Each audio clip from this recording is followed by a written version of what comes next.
Welcome, folks, to The Uncommon Good with Bo Bonner and Dr. Bud Marr. Every week, diving deep into the truth of Catholic social teaching and restoring all things in Christ. The Uncommon Good is on the air. I'm Bo Bonner. And I'm Dr. Bud Marr. We are coming to you from these United States of America, here in the middle of the country, Des Moines, Iowa, where, over at Mercy College, I am the Senior Advisor for Mission Initiatives and the Director for the Center for Human Flourishing. Bud, tell everyone what you do over at MC.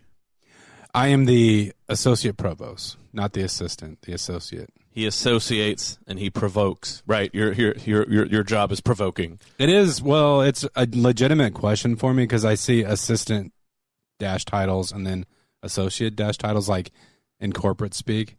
And I've never quite figured out what makes someone an assistant or an associate. I guess associate in this case does sound better, I think, because like there's the provost and we're collaborating. I'm associated with her. I'd have to say that if I had to throw out a characteristic of my good friend Bud Marr, I'd say associative. Okay. Yeah. Assistant. No, I'm kidding.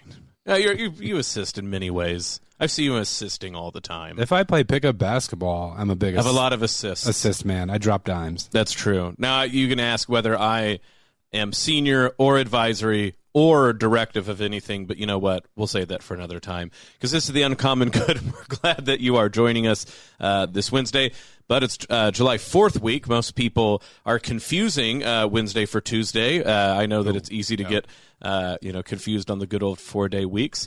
It was just mere days ago that I take our annual thing if we're in Des Moines for 4th of July.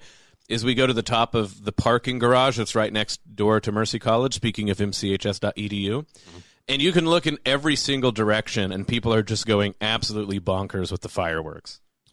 Yeah, no, you had an incident with fireworks. I had to pause there because I remember you early in moving here. A couple of years ago, or like shortly after the move, someone tried to light fireworks off of your car trunk. Succeeded. The car trunk, and even though there's like a billion blue Honda Civics, you can always tell it's mine because my car has like a Harry Potter scar. But funny enough, that had nothing to do with July. I think that was literally just in the middle of the summer. But for July 4th, people here really get after it for, is it technically illegal anymore? I don't even know. The point being is you go to the garage on July 4th at the top when the sun sets, and you can look any direction, and people are celebrating freedom to the 10th degree. It is funny. I saw some grumpy post on Twitter yesterday where someone was saying like, Americans are complaining about the price of gasoline, et cetera, but 4th of July rolls around. Everyone has money to like turn their neighborhood into like pretty much a war scene for 8 days straight or something. But I don't know. That to me, the way that Americans lean into 4th of July is one of the quainter parts of our culture that, you know, if we get an opportunity to light up the night sky, we're going to take advantage of it. Yeah, that's right. Our answer to that is America. There you go. Well, one thing you can do in America that you have the freedom to do is choose which college you go to. And we want to thank Mercy College of Health Sciences for underwriting our show, mchs.edu, where you have the freedom to access many of our programs in different ways, different degrees, different timelines, wonderful ways to be a part of our community that we celebrate so much this week, mchs.edu, to find those different pathways. Well, you're right. Wednesday kind of feels like a Tuesday. I have to say Tuesday of this week definitely felt like a Monday, but I was able to persevere through it because I knew, you and I are contributing to a great work, the work that's being done at Mercy College of Health Sciences to prepare future medical professionals. Absolutely. So today on the show, we'll take, I would say, I don't know if it's a true break, but it is July 4th. It's 4-day week.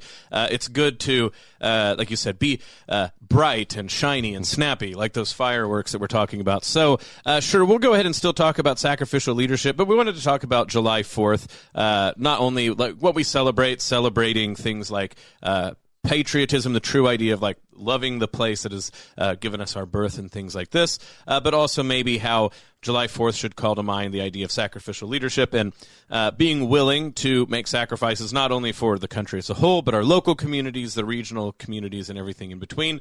So maybe a little bit of lighthearted fare for today, hopefully right in keeping with your holiday week. So we'll help you settle down, so to speak, from your great reverie with fireworks and barbecues. This is The Uncommon Good. Bo Bonner, Dr. Bud Marr. Stick around, and we'll be back right after this.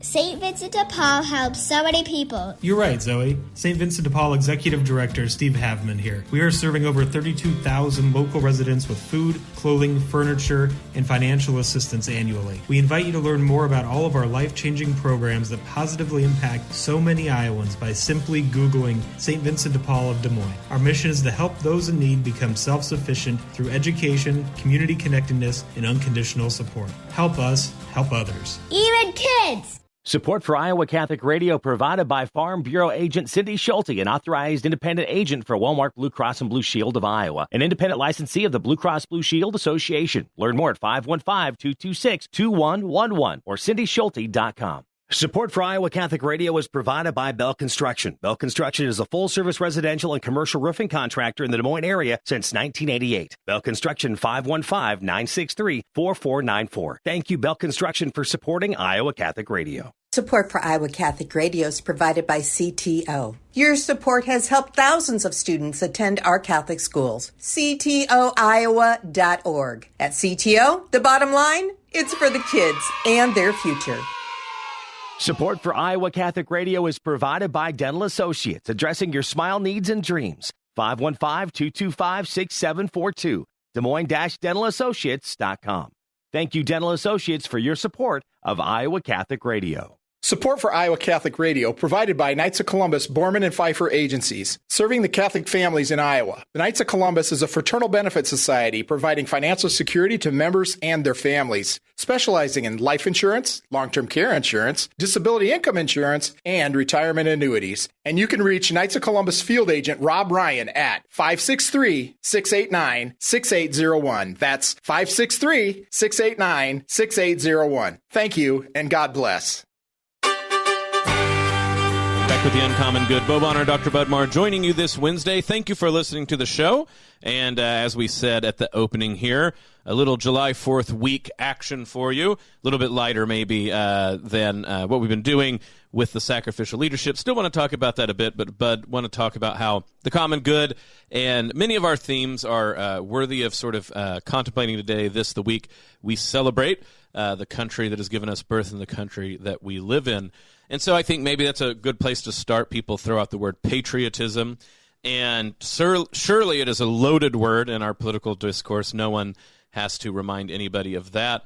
And I guess some people, it's loaded enough that if you say it's a loaded word, some people are probably instantly mad to bring that up.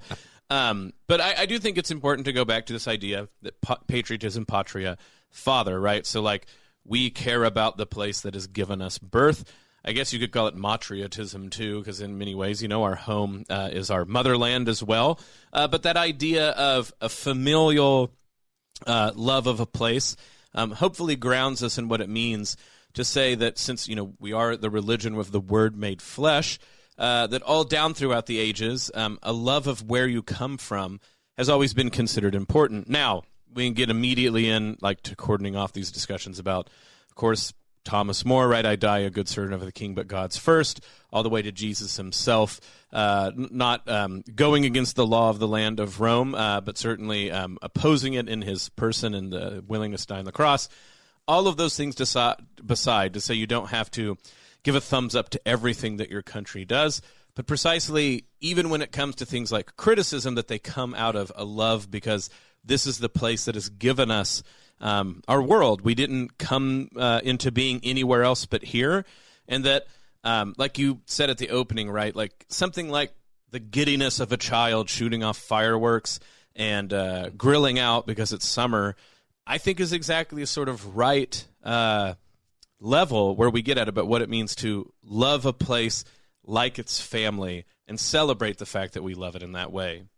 Yeah, I think we've touched on these themes a few times on the show, but I actually appreciate when you allow us to carve out space, because you're the content director here. All right, officially, man. For this conversation, because it's actually something that I wrestle with quite a bit. You know, I grew up with the idea, I think, that America is a city on a hill that has this kind of like special calling or vocation. And then you learn some of the details of American history, and we don't have to rehearse any one issue. You can go back to slavery, or maybe today the way that our life is very much characterized in the USA by materialism and greed and things like that. But you begin to see some of the rougher edges. And like you said, you know, as I've learned about those things, I think you can fall into one of two extremes. One is to have this like defensive impulse and say like, no, like we're amazing. Everything we do is right on. But then on the flip side, we've all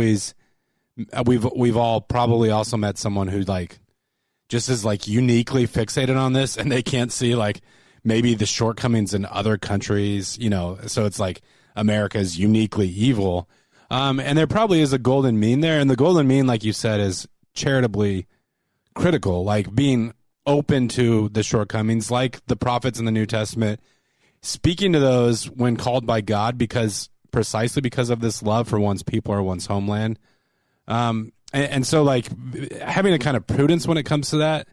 Now on the question of sacrificial leadership, I think one thing that certainly applies to the United States and to our land is we have been blessed, I think, and so just like at the level of like resources and things like that, you know, you can see this kind of abundance that stands out in human history. And so you look to someone like Moses or Matthew in the Gospels, like God calls people from all sorts of like walks of life and across the spectrum. And for those who have been blessed with an abundance of material goods, like I think there is something specific to following God that involves a kind of like sacrifice or like offering up on the altar those goods on behalf of other people. Absolutely. And I think about this, that the generosity that America and Americans at their best see in themselves and want to be their defining characteristics. So even in the face of the great evils that Americans and America has pulled off, which, as you've pointed out, is no different than the fact that any country you can name has these we all have to go to confession. That's the way to put it. Like every person has something to confess. Every nation has something to confess. But America, even in the face of looking at some of its greatest trials and temptations, go looking for the places in which counterculturally even other Americans show a generosity that is truly heroic. So you think about something like the Underground Railroad in the face of slavery. That is quintessentially American, that like despite the fatal flaws that were occurring at that time, all of these Americans risked their lives to create an underground railroad that slaves might be free. Does that vindicate or wash over all sorts of sins? Absolutely not. But I think, as you said, at the heart of the American character, of what we want to be, the aspirational character, is generous with our abundance, even if we have this or that person who is a sterling example of exactly the opposite. But part of that generosity, Bud, I think, is the American tradition to castigate America for not living up to its ideals, which is actually a deep-seated American impulse, which doesn't always exist in other countries. And so I think of that quintessential American, Frederick Douglass, born in slavery, teaches himself to read, learns to read, I should say maybe, and then becomes the great orator of the American spirit about this generosity of spirit, the seeking for freedom, and the prophetic voice demanding it for others. I teach a lot of great books, and I've consistently argued that whereas I don't know about other works of literature, I'm willing to bet anything that 200 years from now we will read his oration, What to the Slave is the 4th of July, not only because of its sheer beauty and power, but because of its sort of quintessential American spirit. Yes, it is very critical. It talks about the very seriousness of what is going on, but it's also American because deep down what Frederick Douglass is saying, America, you yourself know better than this. You have a higher calling. You believe in something better, and I believe that if we insist on it, you will get there. And I think that gets down to this sort of spiritual, like America is haunted as a spiritual seeking of that exact generosity. And even when we fail, I think that is something that even something like a July 4th barbecue, where you ask your friends over and you share some ribs and fireworks, speaks, yes, in a sort of surface level way, but speaks to this deep seeking of generosity. Yeah, I have to chuckle these days when we're having like these spirited debates and public discourse, and occasionally you'll hear, I think this does tend to come more from the left, but secular-minded people who say like, well, we need to, remove religion from the public square. And they say like, if we just approach this one problem with a uniquely rational perspective, meaning like leaving faith out of it, we'll be good to go. And I think to myself, like just with a very surface level understanding and familiarity with American history, like most of the good that we have accomplished has had a distinct faith element to the conversation. So you think about abolitionism, you think about someone like Frederick Douglass, who's channeling, his own faith. Of course, the civil rights movement, most of those leaders were pastors of some sort. And so part of it, I think, when we think of our role as Catholics is having a certain courage in the midst of these conversations. And sometimes you have to risk like messing up. I appreciate that the bishops, I feel like they do. I mean, when you speak to like life issues or things, you're going to offend folks, but the church has to be about that, and its public presence. Yeah, and I think that with America, people will get when we start talking about that, I think they'll get very abstract, and so we're going to talk about like freedom of speech or the founding or things like this. But I'm with you that in a way, what 4th of July celebrates is this sort of nascent everyman spirit that you'll see again when you look through the context of our better angels or our better aspirational hopes, even in the face of great difficulties, that the religious spirit, and I'm with you, I myself worry that America is precisely prone to going, well, you don't need an actual religion, you can have just sort of the religious spirit. But I think underneath what a lot of America's history of coming around and actually making the big push to do the right thing, it's so motivated by this underlying belief that Christianity actually changes lives and makes people act different, that a lot of this ends up motivating these things. We don't have schools like we do. We don't have civic organizations like we do. We don't have a lot that comes about that we can say that's what we want to be proud of, except for the religious spirit underneath all this. Now, I think it's important, like you said, the worry is sometimes that there's like, the secular, if we get rid of religion, we can be rational. There's also this way in which if we go the opposite way and go, well, if we only went back, right, everything would be fine because everybody was really religious. America is the world of great awakenings, right? Already, we talk about the second Great Awakening, third awakening. In many ways, we're probably waiting for another awakening. So, I mean, yes, like there is tradition and things like this. Obviously, I'm someone who defends that quite a bit. But I think on 4th of July, maybe the firework is really, truly a good emblem, Bud, that America is a group of people that are constantly awakened out of a slumber, ready to wake up and do what's right and what's before them. So this is The Uncommon Good. Bo Bonner, Dr. Bud Marr. Stick around. We'll be back right after this. We'll be talking to you here soon. Support for Iowa Catholic Radio is provided by Ashworth Vision Clinic. Complete eye exams, contact lenses, glasses, glaucoma testing, and pre- and post-operative care. 515-440-4610. AshworthVision.com. Support for Iowa Catholic Radio provided by Five Sons Naturescapes. Five Sons Naturescapes is a Catholic veteran-owned family company providing premium outdoor landscaping. Learn more about Five Sons Naturescapes at FiveSonsNaturescapes.com. FiveSonsNaturescapes.com.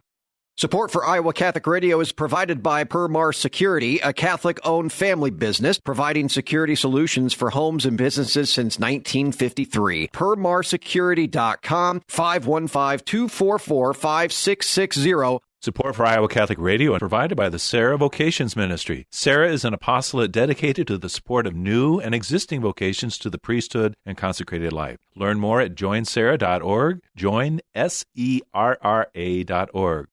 Support for Iowa Catholic Radio provided by Mary's Cleaning Care. Mary's Cleaning Care cleans everything from residential to commercial in Des Moines and surrounding areas. Mary'sCleaningCare.com. Thank you, Mary's Cleaning Care, for your support of Iowa Catholic Radio. Support for Iowa Catholic Radio comes from Caldwell Parish Funeral Home and Crematory. Caldwell Parish offers services that are unique to the individual while following the Catholic funeral rites. Caldwell Parish Funeral Home and Crematory, Des Moines' only Catholic-owned and operated funeral home. Support for Iowa Catholic Radio comes from Golden Rule, always seeking to serve customers better and to create job opportunities within the community. So with the new electrical division, Golden Rule now services all home maintenance concerns. Learn more at goldenrulephc.com. Support for Iowa Catholic Radio is provided by Bozen the Florist. Valentine's Day, Mother's Day, weddings, whatever the message, say more with Bozen. Bozen.com, 515-244-ROSE. Bozen makes the moment mean more.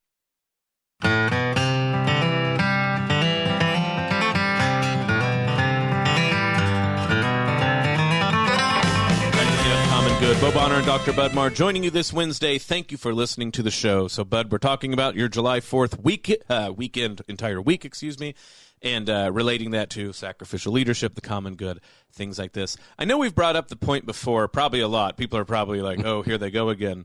But we're taking it from Roger Scruton, this idea that oikophilia is necessary for people. If you're going to love a big thing like a country or the environment or anything like this, it starts with oikophilia, which means like philia, love, and oikos, of place, of the house. And so if we don't have a love of something local, it's hard for us to love something big and abstract, even something abstract as like the United States, America. So for a lot of Americans, on July 4th is a celebration of loving where they're from, and then relating that to the where from of all sorts of other people as well. So I think that's something to close out on, Bud, is we're prone on the things like July 4th to get too abstract when it comes to patriotism, our love of the place that we're from. And I think Catholics do a lot better, like you have pointed out before, dwelling on the particularity of our loves and how they arise from that. Yeah, if we're going to give a prophetic word that lands, I think we do need a kind of concreteness. So I like what you say there about abstraction. And I don't know. I hope this doesn't come off as sounding too critical, but in recent years, like, one thing that the bishops have asked Catholics to pray about and sort of advocate for is religious freedom. And of course, like, the ability for Christians to gather and worship each week is fundamentally important. But I worry, Bo, that like a lot of Americans hear that concept of religious freedom and it is sort of abstract. I don't know what sort of, like, the way that most of us conceptualize that, but it's also kind of a safe issue. Because who's going to go out of their way to like criticize religious freedom? When really the more pressing issue, I would argue, is justice, and even the freedom of Christians to gather like and offer God due adoration is a question of justice. All of this, at the end of the day, I think is just deeply personal, and that's why we like to come back to this topic periodically, because we can't think about faithfulness except in the place where God has placed us, in the time in which God has placed us. So, for instance, with American Catholics, we have a distinct, like, a specific history here in the United States. Catholics started out as outsiders for the most part in our country, more or less overt forms of sort of like soft persecution in terms of like access to economic opportunities. But in recent years, like, that's really changed, and we've, I think, especially by like being willing to participate in wars and things, have been fully integrated into American life. Now, that comes with its own special challenges. Like, once you have that comfortability or affluence that a lot of Catholics experience today, and being insiders, like, maybe the prophetic word is that we should feel a bit more comfortable. We're not at home in this world. We love our country, but like we are called to be set apart, and thinking about what that set apartness looks like. Yeah, I think one way it can get sort of flustered is you're not showing the hard work of Catholics in this country to sort of feel like at home, right? Like, we did all this work to feel at home, and now you guys are being weird about it. But of course, that's what I think exactly their sacrifices, sacrificial leadership, exactly shows, is that they made those sacrifices so that we can be the weird Catholics here in the United States as citizens, hoping to be citizens of heaven, but also citizens of this land that we are now, that we've been a part of, and that we celebrate. And so I hope that's the message that people get today. Sometimes, Bud, maybe we go far afield. They're all out there saying, you said not to be abstract, and here you are using Greek words. Yeah. You know what? Maybe true. Okay. But what I think we're getting at is it is a way to say thank you to the hard work of the generations that have come before, to integrate Catholics into American life, but that the best way to repay that is to fully take up that mantle of having a place in the public square and living out a life according to what the Catholic Church says. So may that be so. We hope that you guys had a great July 4th extended weekend, and we hope that the rest of your week is delightful and is as shiny as the billion megaton fireworks that you set off in your yard. This is the Uncommon Good. May Jesus Christ, the Prince of Peace, reign in our hearts, our families, cities, state, nation, world, solar system, galaxy, the whole kit and caboodle. This is the Uncommon Good, and we'll be back next week. But if folks want to make sure to join our prayer life here on the Iowa Catholic Radio Network, how can they be sure to do so? Yeah, please do join us in prayer. We pray the Rosary on air daily at 6 a.m. and 10 a.m. You can also access the Rosary and pray it in your home, or anywhere you have access to the interwebs using the Iowa Catholic Radio app. We also pray the Divine Mercy Chaplet at 2:55 p.m., so you can listen for that live. You want to make sure to do things with Iowa Catholic Radio here and around the Diocese of Des Moines. Easy to do so. Go to iowacatholicradio.com. Out at Carlisle at St. Elizabeth Ann Seton up until July 11th. They have the Eucharistic Miracles of the World display on July 8th. West Des Moines at noon, St. Francis of Assisi. They have the Man Up West Power Lunch. July 9th at St. Ambrose Cathedral at noon, the Prayer for Life Walk. July 13th. Oh, Bud, Mercy College of Health Sciences, July 13th at 11 a.m. We have Out to Lunch with the Des Moines Partnership, Iowa Catholic Radio, and Mercy College of Health Sciences. It's a free event, open to the public, designed with the goal of creating a unique and fun opportunity for everyone in downtown, and if you want to drive in. So there'll be live music and food trucks here at Mercy College of Health Sciences, 11 a.m. to 1:30 p.m., so you want to make sure to be there with us. Everything else, go to Iowa Catholic Radio. Remember to donate 515-223-1150, or go to Iowa Catholic Radio. Bud, we got to go. I talk too much. We'll talk to everybody else next week. The Uncommon Good with Bo Bonner and Dr. Bud Marr is heard every week on wonderful Catholic stations like this one, and anytime on podcast. Just search for The Uncommon Good. Support for Iowa Catholic Radio and The Uncommon Good provided by Mercy College of Health Sciences. Learn more at mchs.edu.